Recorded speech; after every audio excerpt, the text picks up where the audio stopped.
Assalamualaikum warahmatullahi wabarakatuh. Perkenalkan, nama saya Rizul Fikri Ahmad dengan NIM 0523855162 UPBJJ Ternate, program studi S1 Statistik Fakultas Sains dan Teknologi Universitas Terbuka. Pada kesempatan kali ini saya akan menjelaskan hasil praktikum 2 mata kuliah analisis data statistik dengan kode SATS 4212. Assalamualaikum warahmatullahi wabarakatuh. Perkenalkan, nama saya Rizal Fikri Ahmad dengan NIM 0523855162. Kali ini saya akan membuat tugas 2 analisis data, yaitu yang dimana nomor 1 saya sudah menyiapkan datanya di Excel yang sudah saya cari, yaitu diketahui X berdistribusi normal dengan min 6 dan varian 9, sehingga sigma atau standar deviasinya adalah akar dari 9, yaitu 3. Di sini kita diminta menghitung P dalam kurung 1 kurang dari X dan X kurang dari 8, dan P nilai mutlak yaitu X lebih dari 3. Untuk menghitung P dalam kurung 1 kurang dari X kurang dari 8, pertama saya menghitung nilai Z1 dengan formula ini, 1 min 6 per 3, yang menghasilkan nilai Z yaitu min titik 6667. Kemudian pada Z2 dengan formula dalam kurung 8 kurang 6 per 3, yang menghasilkan nilai Z2 itu 0,6667. Selanjutnya untuk mencari P, nilai P yang dimana 1 lebih dari X lebih dari 8, saya menggunakan formula norm dis. Sini saya menggunakan formula norm dis, yaitu B2 kurang norm dis B3, dan diperoleh hasil yaitu 0,699. Kemudian untuk menghitung P nilai mutlak X lebih dari 3, saya menghitung Z1 dengan formula sama dengan min 3 min 6 per 3, yang menghasilkan min 3, dan Z2 dengan formula 3 kurang 6 per 3 yang menghasilkan min 1.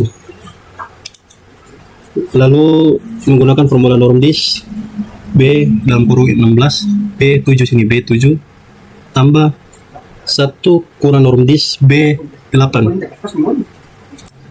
dan itulah hasil dari hitung P nilai mutlak X lebih dari 3, dan dihitung P 1 lebih dari X lebih dari 8. Dan yang kedua, yang B, carilah nilai T 0,1.220 dan T 0,01 titik koma 10. Di bagian B kita diminta mencari nilai T 0,1 dan titik koma 20 dan T 0,01 titik koma 10. Untuk mencari nilai T titik T koma 0,1 koma 20 saya menggunakan formula Abs inverse. Yaitu 0,1,20, dan ini hasil formula Abs inverse, dan sama juga yang untuk T, 0,1 titik koma 10 saya menggunakan rumus yang sama juga, Abs inverse. Dan lanjut di bagian C untuk mencari nilai 0,05 titik koma 2 titik koma 25 dan F 0,01 titik koma 5 titik koma 30. Bagian C ini kita diminta mencari nilai ini, dan saya menggunakan formula F inverse ini, C F inverse itu 0,05,25, dan hasilnya 3,38, dan yang F 0,01,5,30 saya mendapatkan hasil 3,699019. Dan itulah hasil dari saya cari. Yang pertama saya menggunakan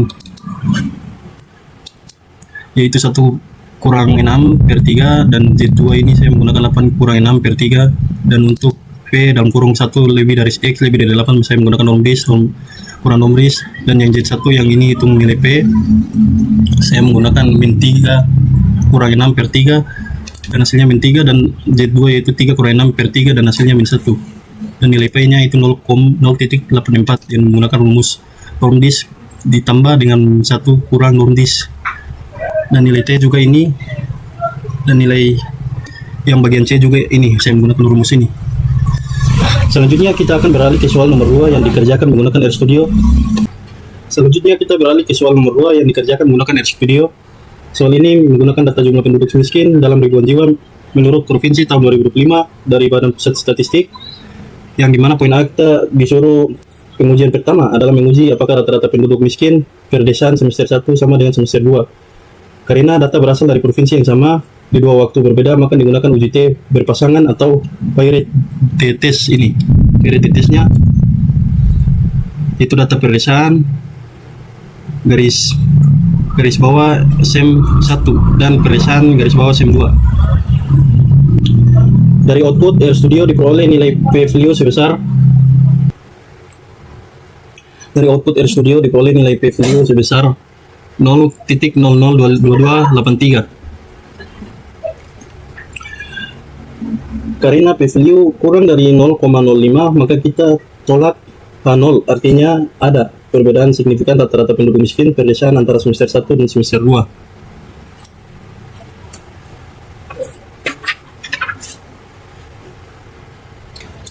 Pengujian kedua adalah menguji apakah rata-rata penduduk miskin perkotaan semester 1 sama dengan semester 2, sama seperti sebelumnya digunakan Pirate Test. Dari output ini sama seperti Pirate Test yang kita gunakan lagi yang kedua nih. Dari output diperoleh nilai p-value sebesar 0.0811. Karena p-value lebih dari 0,05, maka kita terima H0, artinya tidak ada perbedaan signifikan rata-rata penduduk miskin perkotaan antara semester 1 dan 2. Ini hasilnya sampel estimasi.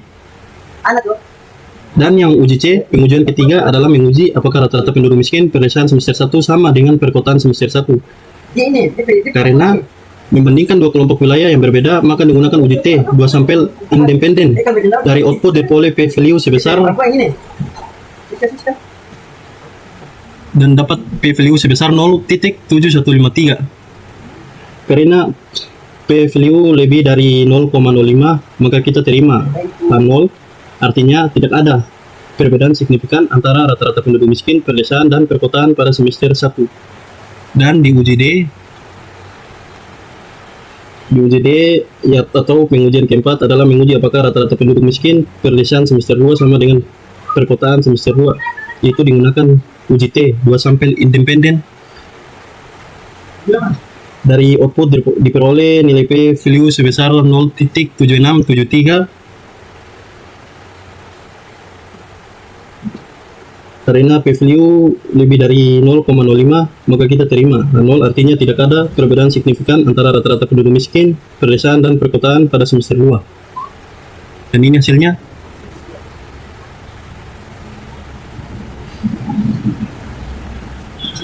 Ini data saya sudah siapkan dan saya sudah masukkan ke dalam laporan Word juga. Dan demikian penjelasan hasil praktikum 2 mata kuliah analisis data statistik. Sekian dari saya. Wassalamualaikum warahmatullahi wabarakatuh.